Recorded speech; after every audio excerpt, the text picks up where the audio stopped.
I told a few people that I would do something about the Kubotan in a demonstration about its uses, and the one fact that the Kubotan is just an extension of your hand, and so whatever you can do with this, you can do with your hands up to a point, and that point will be clear pretty soon.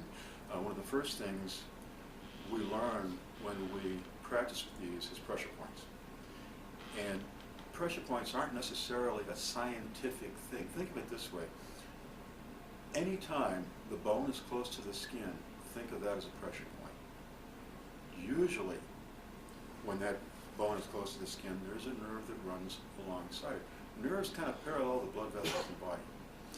So when you see a spot, for instance, right here, here, here, the elbows, right, the very point of the shoulder here, the collarbones, sternum, xiphoid process, and that little bump that sticks down there that's so nice to poke into. When you hit just below that, you can actually cause the diaphragm to spasm a little bit and you get temporarily paralyzed. Well, this thing is great for that because it has penetration that is hard to do with your own hand unless you're highly conditioned. So in this case, we're going to start with the obvious pressure points from the standpoint of grabs. With me is Rob Smith, and let's go through a little bit of this just to see how it works. When Rob reaches up to grab, the first thing I want to do is watch out for the other hand because it's usually what's going to come. If I have my keys in a typical hold, in this case, I'm walking between the building and my car, getting ready to get into the car, getting ready to get into the house. So my hand is held like this. Kubotan sticking out, entry key here. Okay? Now, when he does this grab, I look at this. What I'm going to do is I'm going to jam this right in to the forearm, inside elbow here. Now, at this point, it doesn't really matter whether I hit with the Kubotan or whether I hit with the side of my wrist. It doesn't matter. What matters is what I do next. So from here, after pinning the wrist and striking here, I can simply come down and rake the Kubotan down the forearm, and from there I can do pretty much whatever I want. At this point here, I may just take that key and ram it right into the side of the neck just below the ear. This is another handy little pressure point that a key can penetrate very easily and cause, I'd say, quite a bit of discomfort. So once you rake this thing down along the forearm, this is the bony part of the forearm, and you're catching every nerve and blood vessel and muscle that you can and just raking it hard. When you do this, this person is going to bend as you just saw Rob do. From there, instead of trying to reverse direction, simply pull down, jam the key straight back up again. So this can happen very fast. As he grabs, gets ready to punch, we're going to strike here, pull down, and strike. That's all there is to it. You don't have to be particularly fast for this. A little practice goes a long way. This takes the place of a well-conditioned hand. And this one in particular is made from cocobolo, which is a very, very tough wood. It's, I'd say, close to ironwood in its hardness. It doesn't break. This isn't going to break. And that's kind of what I prefer. I turn these on a lathe to give a little difference in diameter here for better grip, lines along here to help keep the stick from slipping. This is a square edge, and the reason I make it square is so that the corners can bite in and dig. That's really all I need.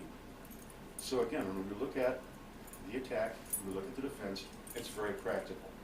We're coming in here, 1, 2, 3. Now, what you can do from there is strictly up to you.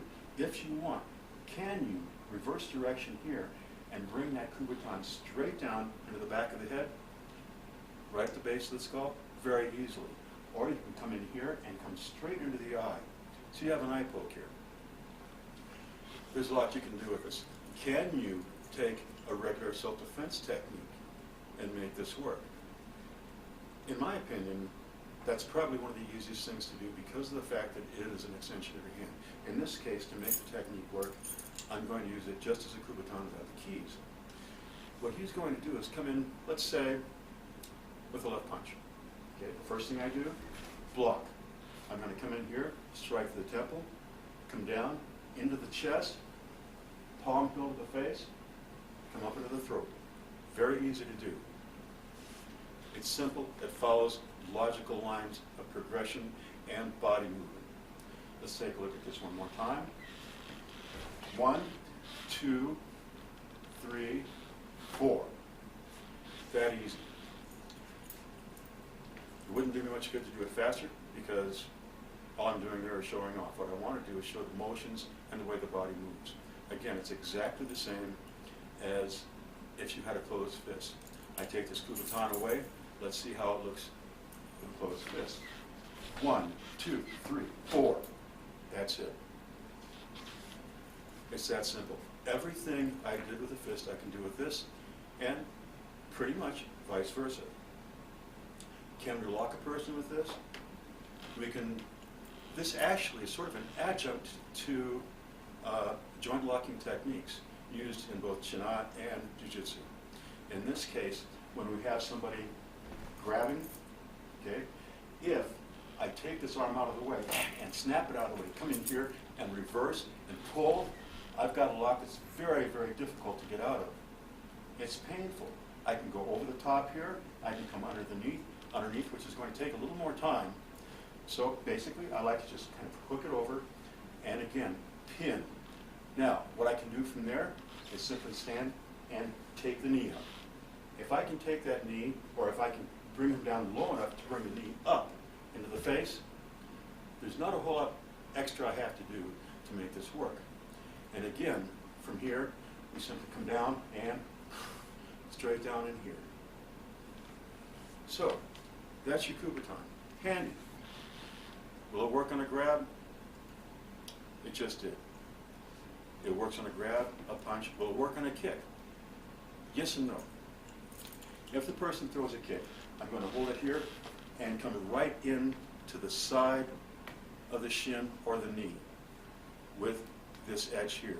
Again, it's just a downward block, but because of the kubutan, it has better penetration. I can go for the shin, I can go for the thigh, I can go for the knee. It depends on my purpose, the intensity of the attack, and circumstances that exist at that very moment. Everything changes. You can be on uneven terrain, you can be in a panic, which, believe it or not, will happen to the best of people. You can change your circumstances in a number of ways and still make use of a weapon which is nothing more than a short stick. A yawara stick, a kubutan, they're both exactly the same. So, there's a little demonstration there. And again, this is probably one of the handiest little tools you can use to effect a better self-defense. What do you think?